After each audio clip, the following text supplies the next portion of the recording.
Hola, buenos días. Teníamos el micrófono apagado porque estábamos esperando que se conectara un poquito más de gente por cortesía, pero vamos a iniciar por respeto a la gente que ya ha sido puntual y se ha conectado. Mi nombre es Carolina Vitar, soy presidenta del Colegio de Logopedas de Madrid. Estoy junto con mi compañera Sandra Vico, vicepresidenta del Colegio Profesional de Logopedas de la Comunidad de Madrid.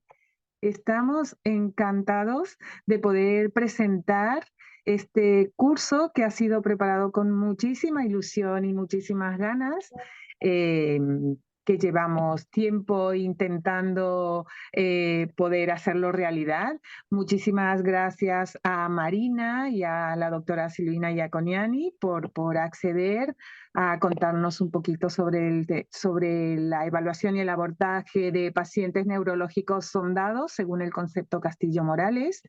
Es un primer seminario web, luego tendremos otro para el mes de octubre también, que nos va a encantar poder contar con la presencia de todos vosotros. Para que podamos empezar sin más dilaciones, voy a leer una breve presentación de las ponentes y les doy la palabra ya. La doctora María Silvina Iaconiani es médica egresada de la Universidad Nacional de Tucumán, Argentina. Es especialista en medicina física y rehabilitación de la Fundación Sonnensheim de Córdoba, Argentina. Tiene formación en Bobat. Es directora médica y fundadora de Marcay, Centro de Rehabilitación. Es miembro fundador de la Asociación de Neurorehabilitación Cruz del Sur, Argentina, y es actual vicepresidenta. La licenciada Marina Silvia Bobone es licenciada en fonoaudiología, egresada de la Universidad Nacional de Córdoba, Argentina, y es también maestra Castillo Morales. Tiene formación también en Bobat, es miembro fundador de Huellas, Centro de Reeducación y Rehabilitación Neurológica, y es miembro fundador de la Asociación de Neurorehabilitación Cruz del Sur. Pues creo que ya con las presentaciones hechas, les paso la palabra. Muchísimas gracias a todos y a todas por estar aquí. Bueno, muchísimas gracias, buenos días. Muchísimas gracias tanto a la presidenta como vicepresidenta del Colegio de Logopedas de Madrid, a Carolina Vitar Paz y a Sandra Vico por hacer posible este encuentro, que también para nosotros es una gran alegría poder estar acá y poder participar, poder llevar y transmitir el concepto Castillo Morales.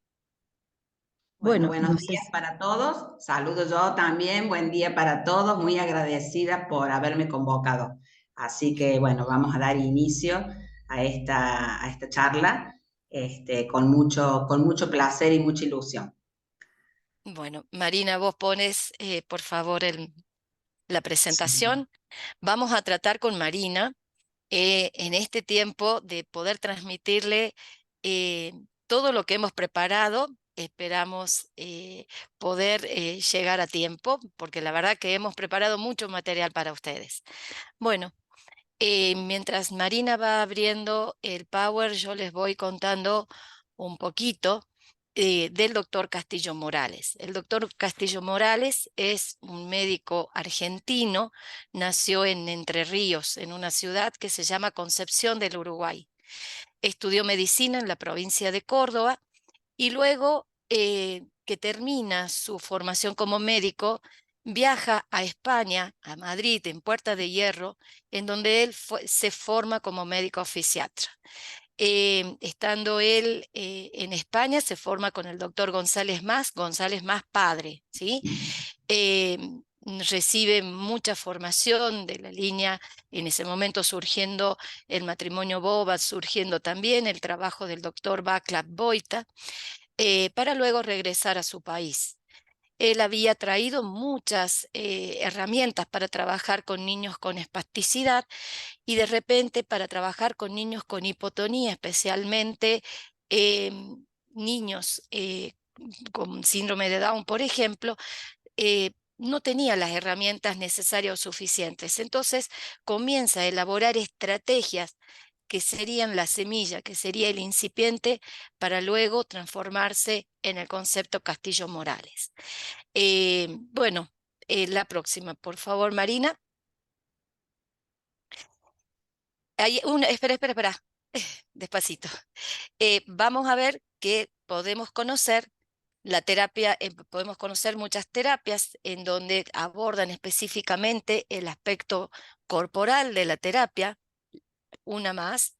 Vamos a ver otras que van a abordar netamente el aspecto orofacial. Y vamos a ver, ahora sí la última, que el concepto Castillo Morales se caracteriza por abordar tanto el aspecto corporal como orofacial. Su mirada es una mirada integral. Ustedes van a escucharnos hablar a Marina. Yo soy médica, ella es fonoaudióloga, quizás podría estar acá con nosotros un kinesiólogo, pero la formación que recibimos es exactamente la misma porque nos formamos como terapistas, en donde cada uno de nosotros estas herramientas las va a utilizar según la especialidad de formación. En mi caso como médica, las utilizo básicamente para la evaluación de pacientes. En el caso del kinesiólogo, será para el abordaje kinésico, pero sin olvidar y sin dejar de lado que es un concepto integral. Por eso muchas veces van a sentir a la fonoaudióloga hablando del aspecto corporal como si fuera realmente un kinesiólogo o viceversa. Vamos a la próxima, por favor. Esta división es pedagógica, ¿sí? Porque realmente cuando nosotros hacemos la formación en el concepto se da de manera integral, por lo que acabamos de mencionar. Entonces vamos a ver que el concepto pedagógicamente presenta terapia corporal para el abordaje del neurosenso psicodesarrollo, terapia de regulación orofacial y terapia orofacial a través del apoyo de las placas palatinas. Importante destacar en este punto que las placas palatinas es un apoyo a la terapia. Esta funciona en tanto y en cuanto la terapia orofacial se lleve a cabo. Ahora sí, la próxima. Uy, espérate que no sé por qué. No sé por qué no puedo pasar. Tilda sobre S y ahí el I. No la puedo pasar. Aprieta el mouse Sí, y el enter. ahí está. Bases del concepto. Esto creo que es sumamente interesante cuando tenemos el curso de formación, el curso largo. Podemos hablar obviamente de cada una de ellas, pero no queríamos dejar de pasar hoy sin mencionarlas. Estas bases el doctor las construye en los años 70, un poco para también ubicarnos en el tiempo que él lo desarrolla y la importancia que él le da a bases pedagógicas, a bases ecológicas, neurofisiológicas, anátomo-funcionales, antropológicas y filosóficas. Cada una de ellas aportan de manera muy, muy fuerte, le da una impronta muy fuerte al concepto, ya que todas estas son contempladas al momento de la formación, obviamente con todos sus fundamentos neurofisiológicos y anátomofuncionales. Para el doctor, la influencia antropológica de nuestros pueblos originarios de América Latina es muy fuerte y es muy importante.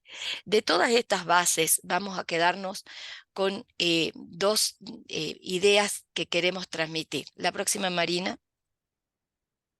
Que el elemento más importante que va a tener el concepto es la función.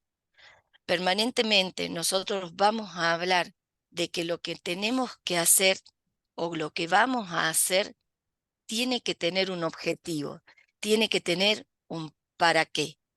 Y ese para qué se construye con las capacidades que el paciente pueda tener y se construye en la base de la comunicación que el profesional logra con el paciente. Es la llave que Castillo nos da para poder iniciar un trabajo y un abordaje desde el concepto. No tiene sentido realizar una maniobra sin tener un objetivo, si no tenemos un para qué. Por eso, permanentemente, cuando vamos a trabajar, nos estaremos repreguntando ¿Para qué estoy haciendo esto? ¿Con qué objetivo lo hago? ¿Es lo que el paciente necesita? ¿Es lo que el paciente busca en este momento? Vamos a la siguiente. Y vamos a ir entrando ya en el tema que hoy nos convoca y vamos a pensar en la alimentación. Desde el concepto, la alimentación es un momento, es un lugar de mucha importancia en cuanto al encuentro, en cuanto al aspecto social. De repente cuando vamos a encontrarnos con la familia, cuando vamos a encontrarnos con amigos, la expresión es, y bueno, ¿qué vamos a comer o qué vamos a tomar? Es el encuentro, la comida es el encuentro de la familia en una reunión pequeña, en una reunión grande. Generalmente esas mesas se visten de muchos colores, se visten de muchos sabores, y es algo atractivo para nosotros cuando llega el momento de compartir la alimentación. En esto Castillo nos hacía mucho hincapié. Y cuando de repente vamos a esta tercera fotografía, en donde vemos a una mamá asistiendo al momento de la alimentación, vemos que se modifica mucho esto que acabamos de hablar y mencionar. Este aspecto social, este momento de recreación, de estar relajado, muchas veces se transforma en situaciones difíciles, complicadas al momento de darle de comer, porque el paciente tiene dificultad, porque el paciente no puede hacerlo, y muchas veces llegamos a la necesidad de asistencia con una sonda nasogástrica. Entonces, esta alimentación desde lo ideal se ve interrumpido por esta dificultad que el paciente presenta. Próxima. Así, el doctor Castillo Morales nos decía que la alimentación es un proceso que va más allá del dar o recibir una sustancia que sirve para la nutrición de los tejidos orgánicos. Es una forma de comunicación cotidiana que enriquece el vínculo entre madre e hijo. Es un aprendizaje desde el sentido de la independencia hasta el aspecto sociocultural que se transmite de generación en generación. La próxima. El proceso de la alimentación, el sentido de la independencia alimentaria, es uno de los pilares en el concepto Castillo Morales. Desde el concepto, nosotros observamos que la alimentación muchas veces es una de las primeras funciones que vamos a trabajar en la reeducación, y con todo lo que la alimentación implica, desde la comunicación y el encuentro. Por eso es un pilar muy importante dentro de la terapia Castillo, la alimentación y su abordaje. La próxima. Bueno, para esto vamos a tener en cuenta algunos aspectos antes de iniciar la terapia. Al comienzo hablábamos que el concepto va a ser una observación integral del paciente. Entonces fíjense que nosotros no empezamos hablando de receptores orales, sino empezamos hablando de receptores corporales. Tenemos que tener en cuenta que hay todo un proceso de maduración, todo un proceso de aprendizaje en los receptores corporales, y vamos a tener mucho cuidado y mucha observación a tres aspectos: a pie, mano y boca. Nuestros niños en el proceso, en el neurodesarrollo normal, van a ir jerarquizando la función de los pies, logrando su apoyo. Los pies aprenden a ser pies, y en ese mismo momento las manos van tomando jerarquía en su función táctil, en su función de toma. Esto es fundamental en el neurodesarrollo normal de un niño. Cuando estamos frente a un niño, a una persona que ha sufrido alteración en su desarrollo, vamos a observar que sus pies no logran tener la jerarquía de pie, la jerarquía del apoyo, y por ende las manos no pueden alcanzar la función esperada. Si nosotros vemos a un niño que comienza su proceso de alimentación, lo primero que va a hacer es la toma del alimento, es el poder a través de su mano apretarlo, jugar, sentir ese alimento para luego recién llevarlo a la boca. Nosotros también hacemos lo mismo cuando estamos frente a un nuevo, elemento, a un nuevo material, a un nuevo objeto que lo tenemos que conocer. Lo podemos mover desde la palma a los dedos y desde los dedos hacia la palma para poder hacer realmente un reconocimiento del objeto que se nos presenta, cuanto más cuando se trata de un alimento. Entonces estos receptores corporales deben recibir el abordaje y la regulación necesaria previa al trabajo en el complejo orofacial. La próxima. Por eso vamos a hacer una pequeña división de estos receptores intraorales, en donde los vamos a dividir en dos grandes grupos, en mecanorreceptores y en quimiorreceptores.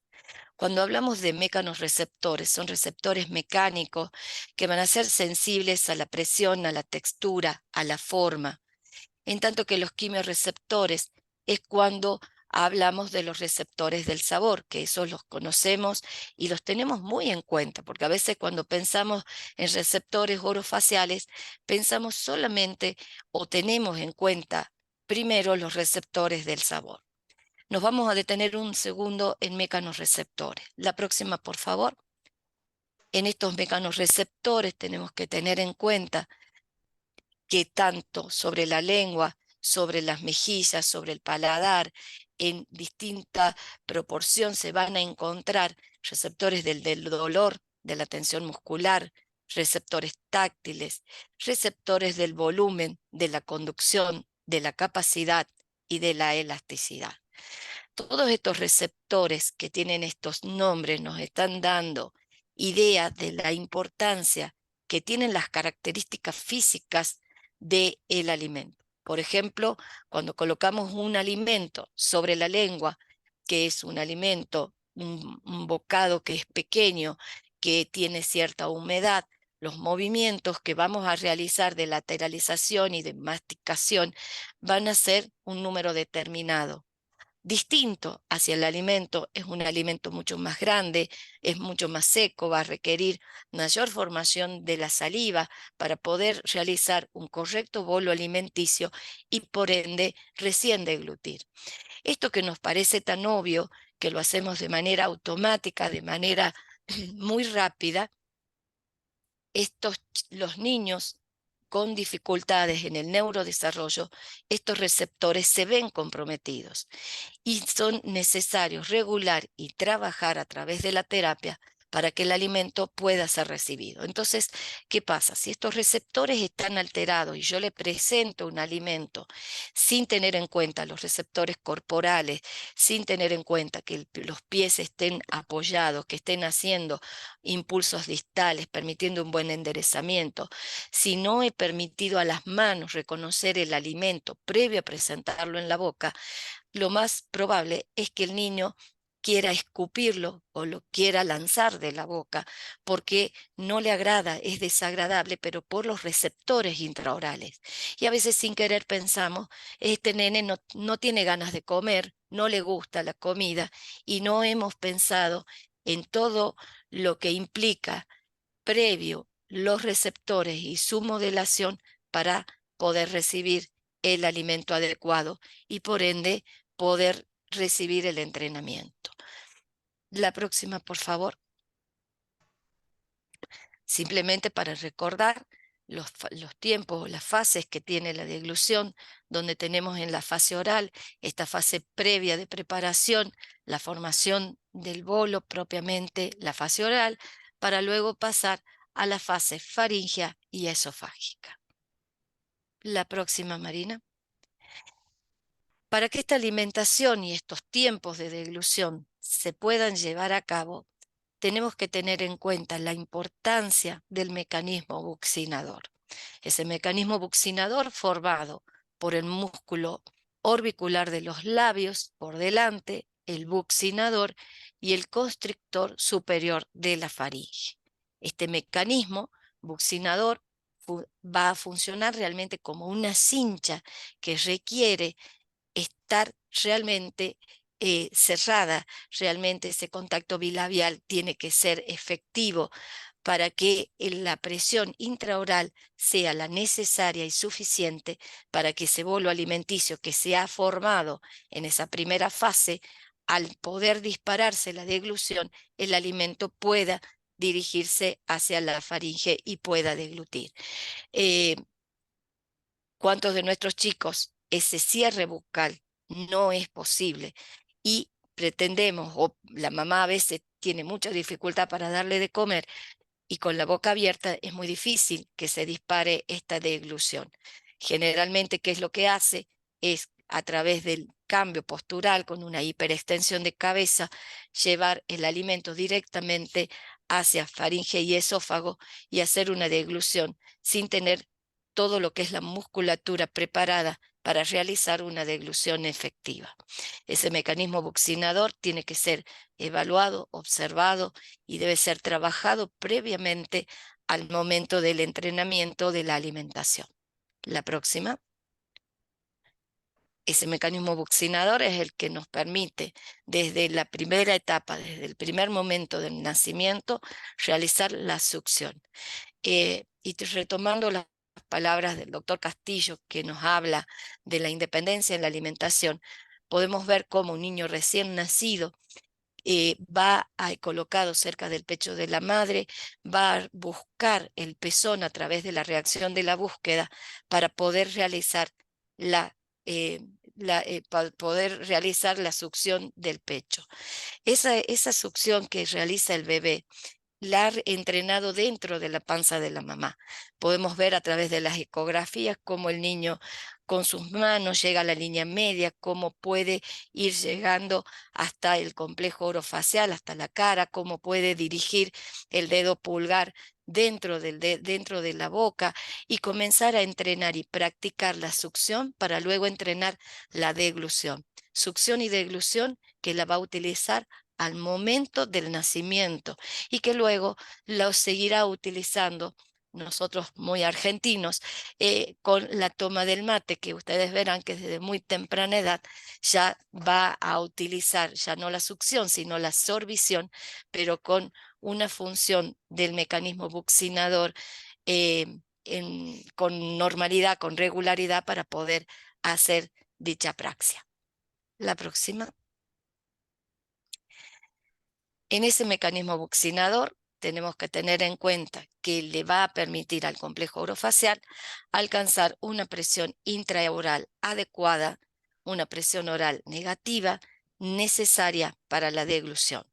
Así vamos a tener los distintos espacios que se describen, retrolabial y predental, marcado en el número 1, el espacio por encima de la lengua, donde se encuentra el espacio de Donders, que es el número 2, por debajo de la lengua, por encima del piso de la boca, retrofaringio, por detrás del paladar blando, y el espacio por fuera de los molares y por dentro de las mejillas.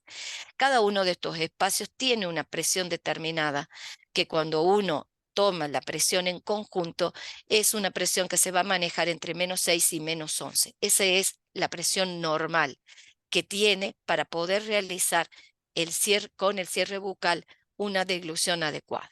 Acá me voy a detener solo en un pequeño punto para destacar la importancia de este espacio de Donders.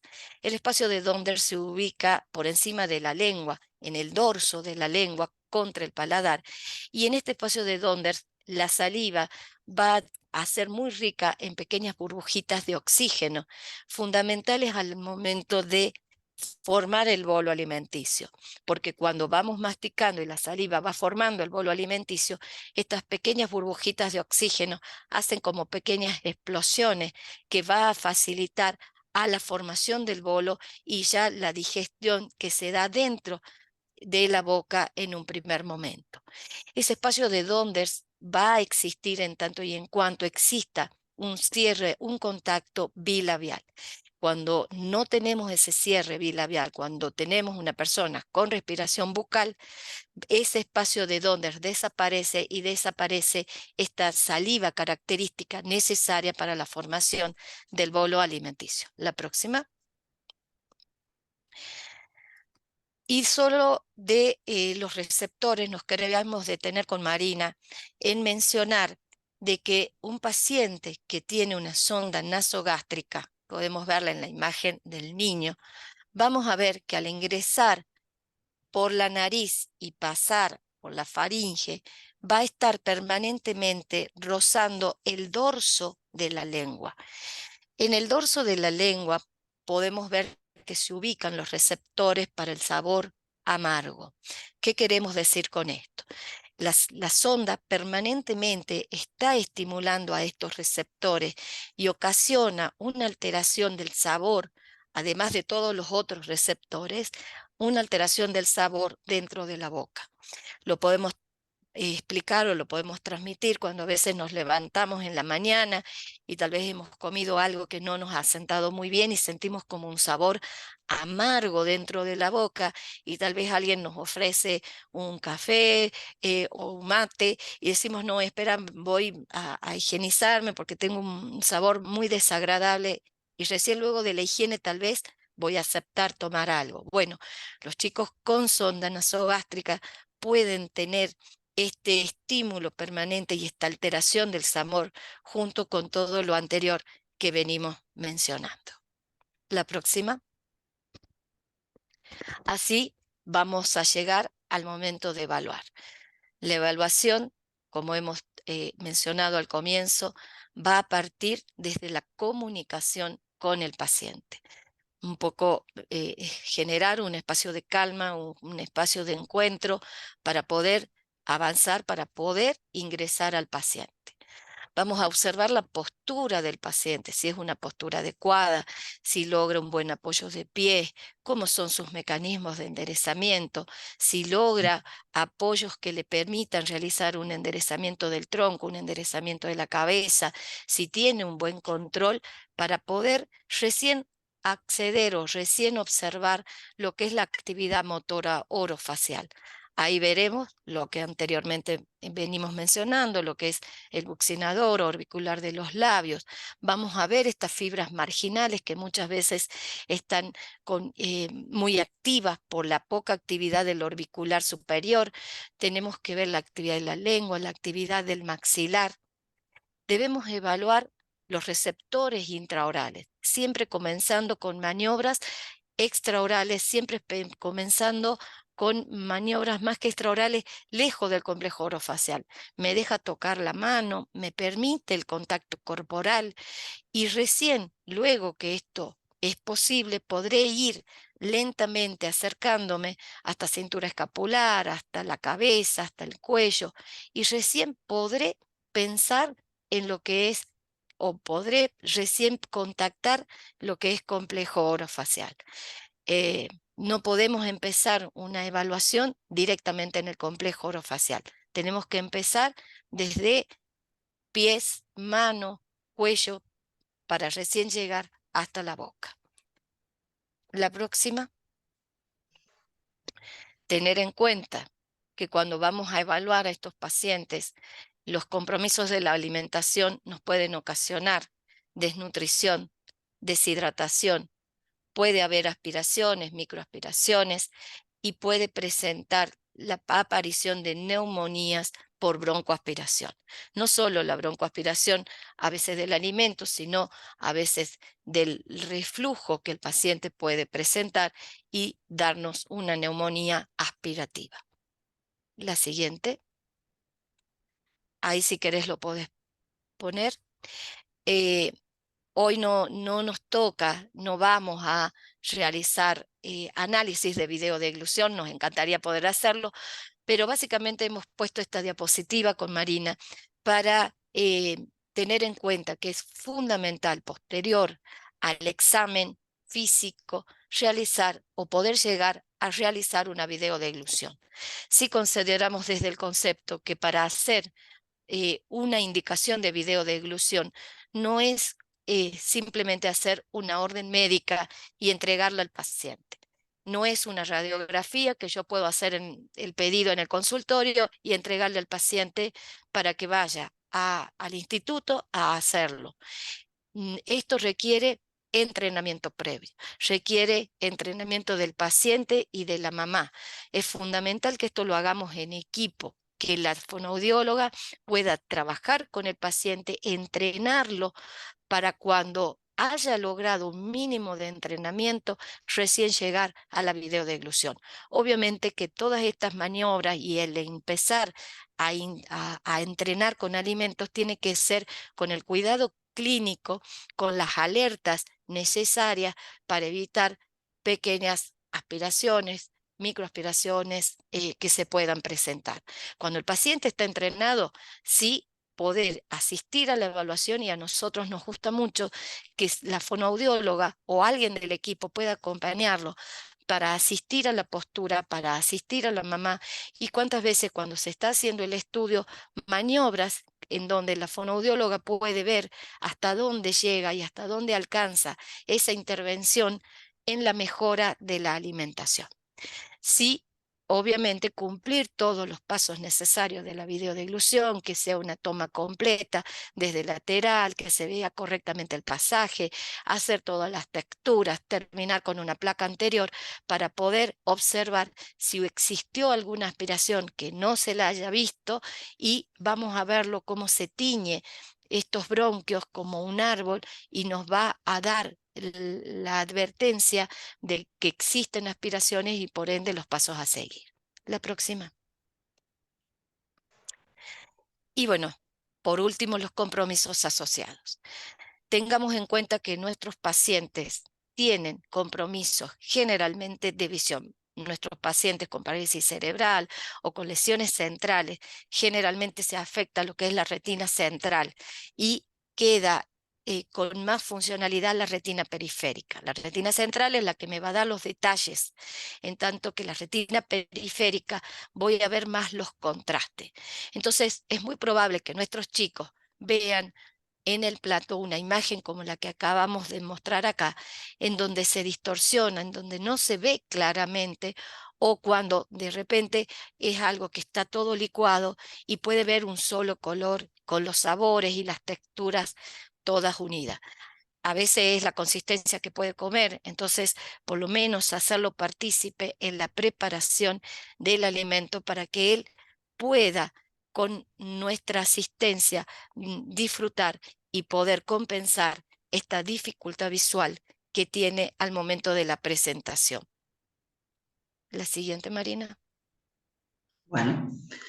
Bueno, gracias Silvina, muy claros tus conceptos. ¿Hasta acá alguna pregunta o será después el espacio de las preguntas? ¿Sí? Entonces, retomando un poquito la definición que nos brindaba el doctor Castillo Morales con respecto a lo que es la alimentación, que comienza diciendo que no es solo un proceso de dar y recibir, y me detengo un segundito en la palabra proceso, que es un conjunto de fases sucesivas de un fenómeno o hecho complejo. Entonces, porque nosotros vamos a hablar siempre de procesos de alimentación, es el proceso de la deglución, es el proceso de la masticación. ¿Sí? Entonces, todos son procesos que se llevan a cabo a los fines de la alimentación en la zona del complejo orofacial sin descuidar lo postural. Entonces, cuando después de realizar una videodeglución, como mencionaba Silvina, que es un estudio que nos aporta mucha información, nosotros determinamos que hay un grado de disfagia, que hay algún tipo de disfagia en alguna de las fases de la deglución, me pareció importante traer un poquito la definición de disfagia o algunos aspectos importantes con respecto a este tema a tener en cuenta. Entonces, cuando la actividad de transportar las sustancias pierde la coordinación, el sincronismo y la eficacia en alguno de sus trayectos, se presenta la disfagia, que va a estar causada por alteraciones estructurales, anatómicas y fisiológicas. La disfagia entonces está presente en afecciones del sistema nervioso central, del sistema nervioso periférico y predispone al mal manejo de secreciones y aspiraciones y a neumonías aspirativas. Esta última responsable de una morbimortalidad muy significativa. Cuando nosotros determinamos en equipo, como así se hace, la colocación de sonda nasogástrica a un paciente, se determina que no se alimenta más por boca, ¿verdad? Pero tenemos el gran problema que es el alto porcentaje de posibilidades de que se aspire con sus propias secreciones. Entonces, este no es un dato a descuidar, y eso en general tratamos de ayudar o disminuir de estas aspiraciones de sus propias secreciones a través de la postura, como lo mencionaba Silvina, que es tan importante cuidar el aspecto postural de estos pacientes que poseen sonda, ¿no? Entonces, ¿qué vamos a tener en consideración con los pacientes con sonda nasogástrica? Como decía, la decisión de colocar la sonda a un paciente, niño o adulto debe ser consensuada en equipo interdisciplinario y familia. Se debe continuar estimulando la zona orofacial para mantener el trofismo de las estructuras, como comentaba Silvina, a través de maniobras específicas, seguir estimulando todas las sinergias musculares que se desarrollan en el complejo orofacial. La sonda nasogástrica, en lo ideal, es utilizarla no más de 45 o 60 días para que en ese tiempo entrenar al paciente para su retiro, o bien llegar a la decisión de colocar el botón gástrico, que también es una decisión que se toma de manera interdisciplinaria y en familia. Muchas veces la decisión de colocar el botón gástrico, las familias piensan que es un retroceso para el paciente, pero la experiencia y la clínica nos ha demostrado que a veces es una medida a tomar que ayuda mucho al paciente. Colocar el botón gástrico no significa que el paciente no va a volver a comer nunca más por boca. Se puede continuar con una alimentación mixta por boca, con los cuidados, supervisada por el profesional, si es que la condición clínica del paciente así lo permite. Entonces, por eso es tan importante la decisión interdisciplinaria y la familia, porque también nos encontramos con familias que están muy temerosas a la intervención que requiere la colocación del botón gástrico y se niegan a eso, ¿no? Y después el paciente comienza a deteriorarse clínicamente y ya sí o sí la decisión de colocar el botón es imperiosa y ya por la condición clínica del paciente ya no se la puede realizar. Entonces, por eso es muy importante la evaluación del paciente en ese sentido. Entonces, a mayor tiempo de uso de la sonda, vamos a tener menores posibilidades de mantener las capacidades de reacción de los receptores y de las reacciones en cadenas relativas a la alimentación.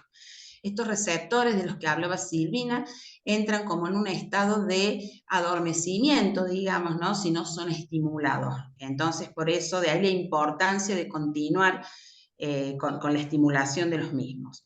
No hay percepción de olores ni sonidos referidos a la alimentación, por lo que no se estimulan los receptores que activan estas sinergias musculares y otras funciones relativas a la digestión.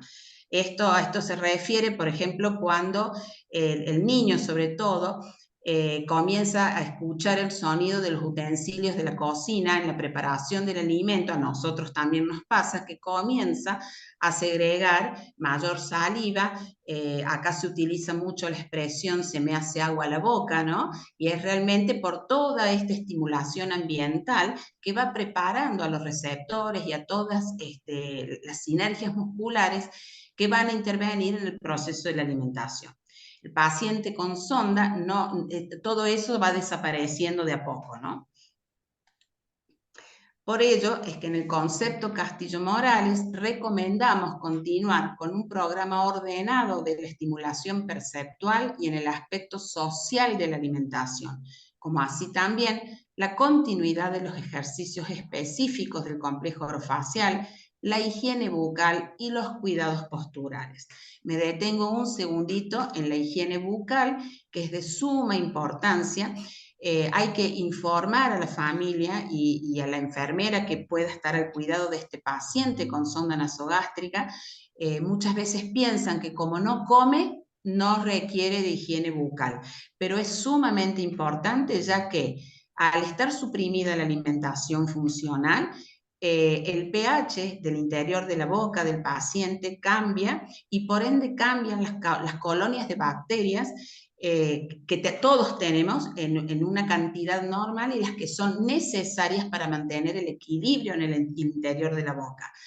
Al alterarse este pH bucal, las colonias de bacterias también se modifican, se hace que el paciente sea más propenso a generar caries y lo que es peor aún es si el paciente se broncoaspira con sus propias secreciones, estas bacterias corremos el gran riesgo de que vayan a la vía respiratoria con la consecuencia de generar neumonías aspirativas, ¿sí? Entonces, muy importante el aspecto de la higiene bucal a tener en cuenta. Bueno, entonces, en cuanto a consideraciones generales de los pacientes con sonda, vamos a tener en cuenta la higiene personal, como el aseo de las manos, es muy importante y permitirá prevenir posibles complicaciones. Al momento de recibir el alimento de fórmula que se le brinda al paciente o la medicación, el paciente debe estar semisentado a 45 grados de inclinación, para lo cual hay que ayudarse con cuñas con esa inclinación específica. Regular la velocidad con que el alimento pasa por la sonda, que si bien hay una regulación estándar, hay que hacerlo de manera personalizada con la nutricionista que intervenga en el equipo, porque muchos pacientes no toleran esta velocidad de pasaje del alimento de manera estándar y hay que hacerlo realmente de manera personalizada porque si no provoca diarreas repetitivas o bien constipación, que genera una gran molestia para el paciente, ¿no?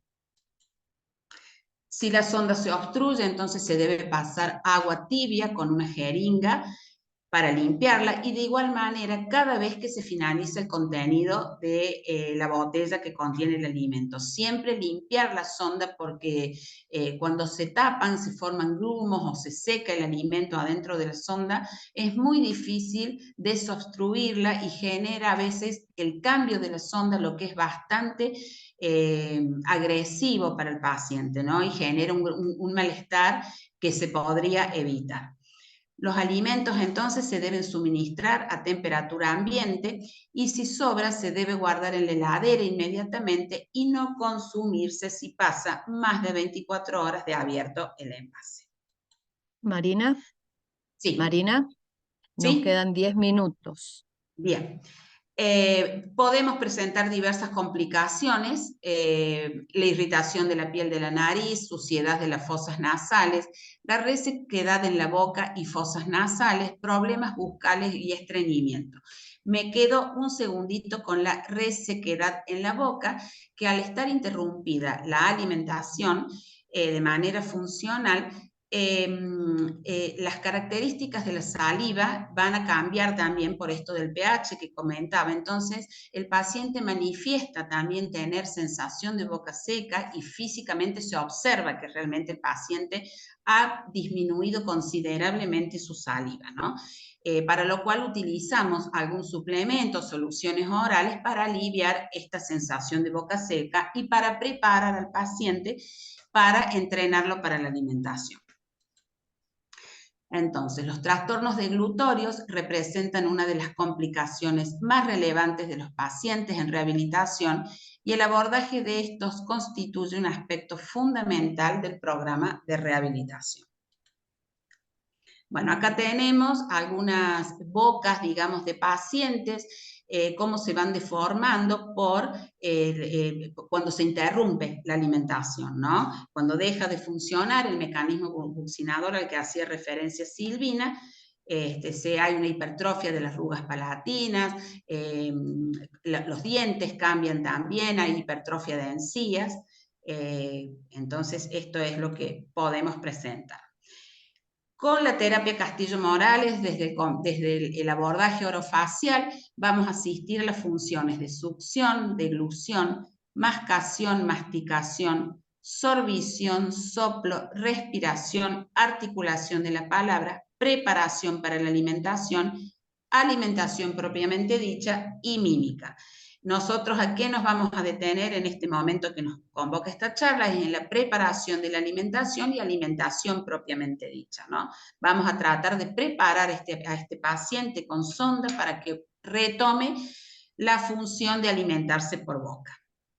Para lo cual contamos con maniobras extraorales en donde trabajamos este mecanismo buccinador, vibrando las mejillas de diversas maneras, que va a generar en el interior de la boca movilidad de la lengua, aumento de la secreción de la saliva, que es lo que necesitamos para este paciente, vibración en el piso de la boca, también para generar degluciones espontáneas, vibración de labios, porque este paciente que está con sonda en general tiende a tener la boca abierta, entonces con vibración de labios vamos a incidir para que haya un contacto bilabial que nos ayude a que aparezca el disparo de la deglución de sus propias secreciones y así poder después decidir comenzar a entrenarlo con alimentación.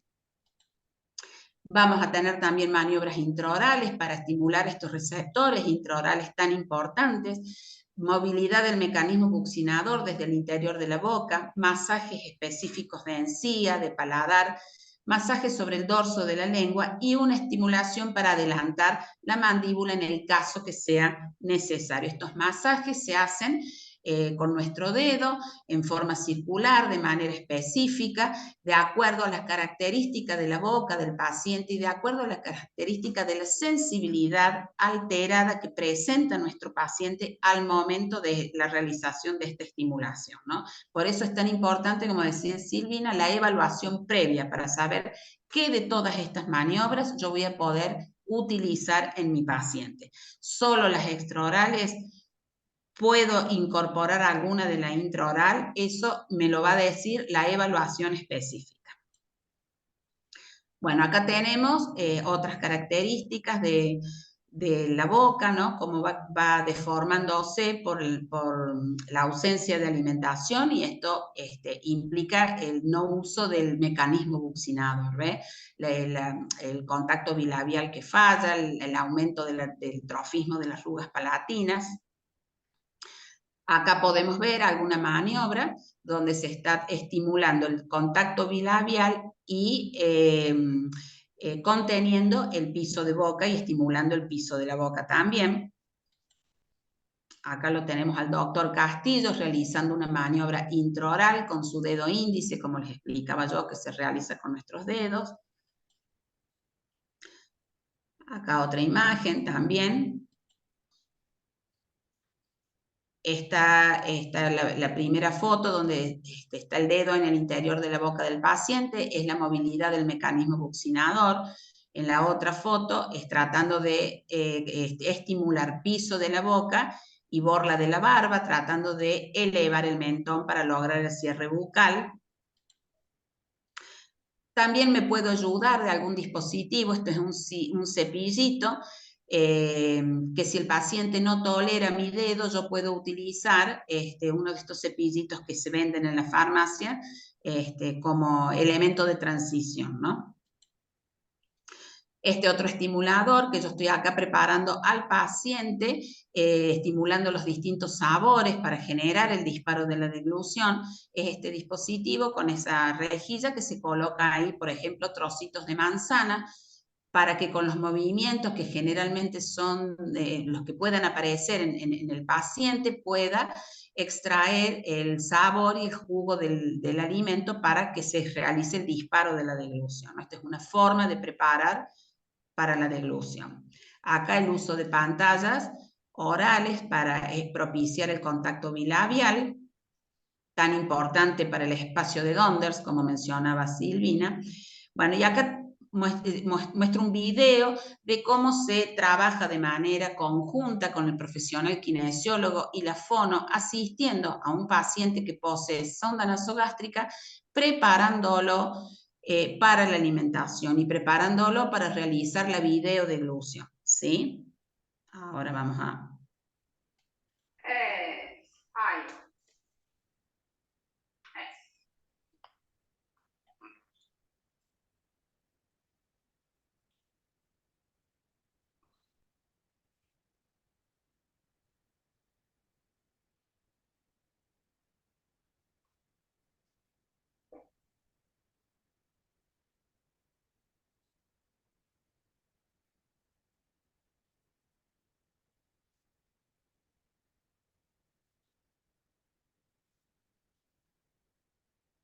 ¿Otra cucharada?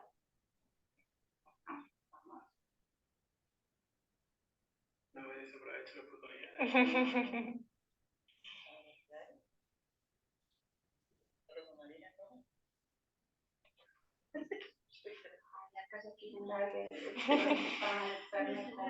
¿Quiere prender?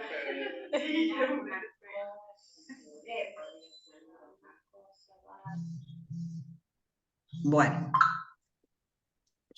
ahí en el video mostramos cómo con mi colega Silvina estamos abordando al paciente, ella ayudándome desde los posturales. Este paciente le costaba bastante mantenerse sentado, entonces con la ayuda de cuñas y la contención de ella desde atrás, podemos comenzar a entrenar la alimentación, ¿no? Utilizamos esta cuchara de goma justamente porque al tener alterados los receptores intraorales, como mencionaba Silvina, utilizar el metal puede generar una alteración y un rechazo al alimento justamente por utilizar metal. Entonces utilizamos estos otros materiales que son más agradables, ¿no?